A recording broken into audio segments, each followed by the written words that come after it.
My name is BerThaddaeus Bailey. That's how you pronounce my name. BerThaddaeus. I'm the last of 11 kids. There's 11 kids. All our names start with Bert. Bertrisa, Bertrand, Bertrain, Berthophilus, Berchalin, Bertinette, Bartholomew, Bertrina, Bertabitha, Berchick, and BerThaddaeus. Oh my God. And I'm number 11. All right, I'm the last one. And I interned with Mr. McDonald in D.C., Washington, D.C. a few years ago. We were working down there for a summer by the White House at the United States Capitol. I wanted to stop by his classroom and meet y'all. Y'all are really cool. I mean, I've had a chance to kind of get a feel of the classroom, get a feel of how y'all are. Y'all really cool. I like this. So I do a lot of speaking. So what I'm gonna do, what this is I do MLK speeches. So I remember a lot of Dr. King's speeches. So his I Have a Dream speech, his last speech is I've Been to the Mountaintop, is a speech he did a few hours before he died. Actually 24 or 23 hours before he died. And I do 4 or 5 of his speeches. And so, 1968 was 50 years ago, so that's why this is, I'm not 50 years old. Who asked me if I was 50 years old? Right. I'm not 50 years old, but it's been 50 years since Dr. King gave this speech, and so I do his speeches, and I try to emulate and imitate his voice, and, when I go and speak. He's memorized all 6 of those speeches. That takes a lot of hard work, a lot of practice to be able to deliver it like MLK did. So this is like a legend of the day in the flesh, in y'all classroom. So.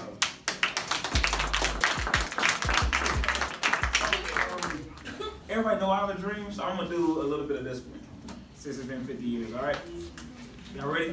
Yes. All right. Several years ago, I was in New York City, autographing the first book that I'd written. While sitting there autographing books, a demented black woman came up. And the only question that I heard from her was, "Are you Martin Luther King?" I was looking down writing and I said yes. And the next minute I felt something beating on my chest. Before I knew it, I had been stabbed by this demented woman. Was rushed to Harlem Hospital. It was a dark Saturday afternoon and that blade had gone through. The x-rays revealed that the tip of the blade was on the edge of my aorta, the main artery, and once that's punctured, you're drowned in your own blood. That's the end of you. It came out in the New York Times the next morning that if I had merely sneezed, then I would have died. Well, about 4 days later, they allowed me after the operation, after my chest had been opened and the blade had been taken out, to move around in the wheelchair in the hospital. They allowed me to read some of the mail that came in, and from all over the states and the world, kind letters came in. I read a few, but one of them I'll never forget. I received one from the president and the vice president, but I forgot what those telegrams said. I received a visit and a letter from the governor of New York, but I forgot what that letter said. All but there was another letter that came from a little girl, a young girl who was a student at the White Plains High School. Oh, I looked at this letter. I'll never forget it. It said simply, "Dear Dr. King, I'm a 9th grade student at the White Plains High School." She said, "While it should not matter, I would like to mention that I'm a white girl." She said, "I read in the paper of your misfortune and of your suffering, and I read that if you had sneezed, that you would have died."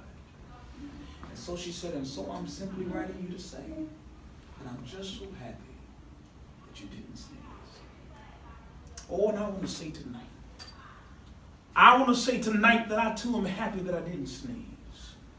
All because if I had sneezed, I wouldn't have been around here in 1960 when students all over the South started sitting in at lunch counters. And I knew that as they were sitting in, they were really standing up for the best in the American dream and taking the whole nation back to those great wells of democracy which were dug deep by the founding fathers in the Declaration of Independence and the Constitution. If I had sneezed, I wouldn't have been around here in 1961 when we decided to take a ride for freedom and ended segregation and interstate travel. If I had sneezed, If I had sneezed, I wouldn't have been around here in 1962 when Negroes in Albany, Georgia decided to straighten their backs up. And whenever men and women straighten their backs up, they are going somewhere because a man can't ride your back unless it is bent. If I had sneezed.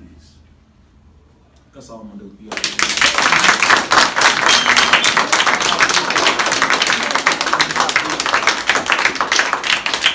This is your chance to ask Mr. Bailey about any questions and what about his because this is a business he's running too, right? That's about his questions about his speeches, his businesses, anything like that. Okay, we'll start with Taviana, then we'll whip around. Okay. But since you can do the Martin Luther King impression, do you have a tape of all your speeches on it?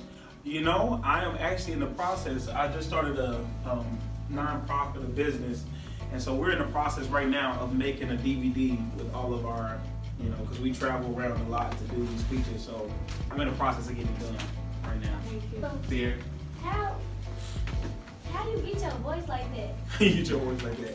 Or like, how did you train? Okay, cool. Well, I listen to Dr. King a lot. So every year, or every time before I speak, like, you know, even today, I put on my headphones and I listen to Dr. King on YouTube, and his voice is just always, it's like very fascinating. If y'all get a chance, I would really want y'all to go to YouTube and just listen to him talk.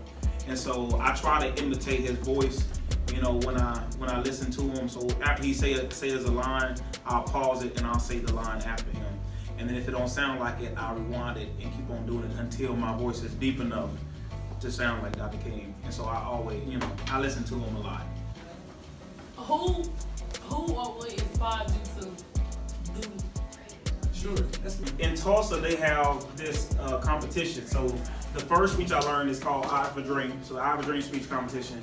If you memorize this speech, they give you $1,000. And so my mom, it's 11 of us, you know, our family was broke. So my mom made all of us learn this speech. And so all of my brothers had learned I Have a Dream speech. And so I learned it, I was the last one to learn it, and we all won. So all of my brothers won this speech competition. So I did it last, you know, I won in 2012. So 2012, I won the speech competition. Actually, it was 2010, sorry. So I won it in 2010, and then I started memorizing the rest of his speeches after that because people were like, you know, requesting me to keep doing speeches, and I didn't want to keep doing the same speech. So I started just finding other ones and then charging a little bit extra because it takes a lot of work to memorize Dr. King's speeches or to memorize any speech.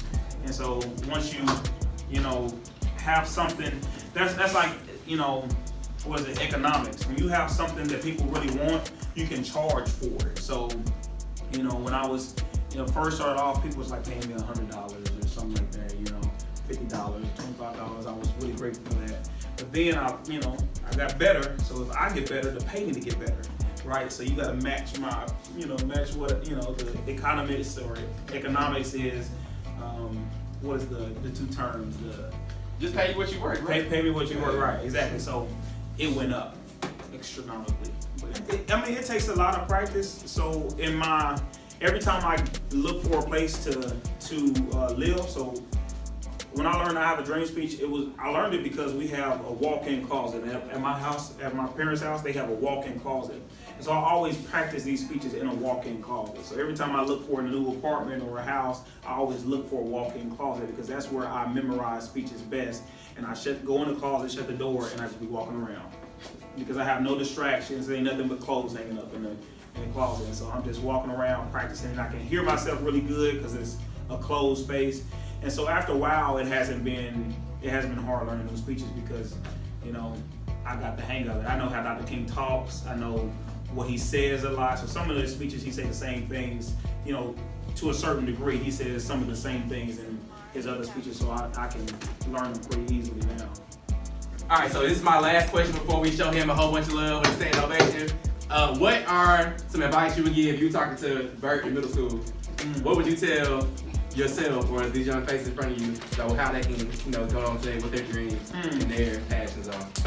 My biggest advice is, I know it sounds like cliche, or it sounds like, you know, something that everybody always say, but my biggest advice would be to not try to fit in. So when I was in middle school and I was in 8th grade, I didn't fit in at all because I was different. You know what I mean? There was something different about me, and I really didn't want to fit in because there was a lot of gangs in my school. There was a lot of drugs. People was already having sex.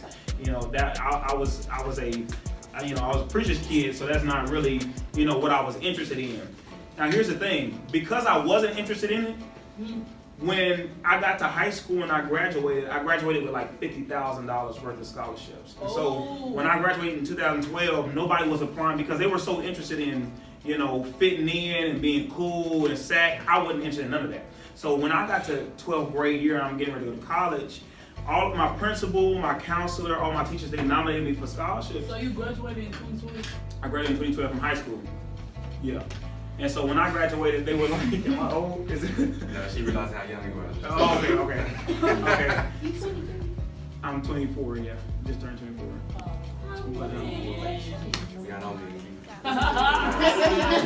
So anyway, listen, I'm telling you, you're not going to realize it now. I hope you do. But if I focus on you, read, you know what I mean? I was reading, and I thought that was going to be one of the questions. That's why I brought my books. Good. But I read books for different reasons. I'm getting married in March, so I'll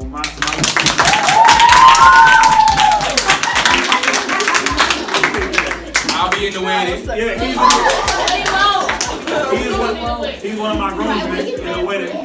So because I'm getting married, I'm reading a book about, love, how to take care of your wife, how to love your wife, how to respect your wife. And then I started because I'm starting a business, I'm reading another book about leadership and how to, talk to, employees that I may hire one day. And then I work as a policy analyst for the state of Oklahoma. And so I'm reading this book on my job. And so I'm reading like 3 books because I want to get better at what I do. And I want to eventually get paid more for what I do. And so that's all my advice, man. I really appreciate this, like, for real.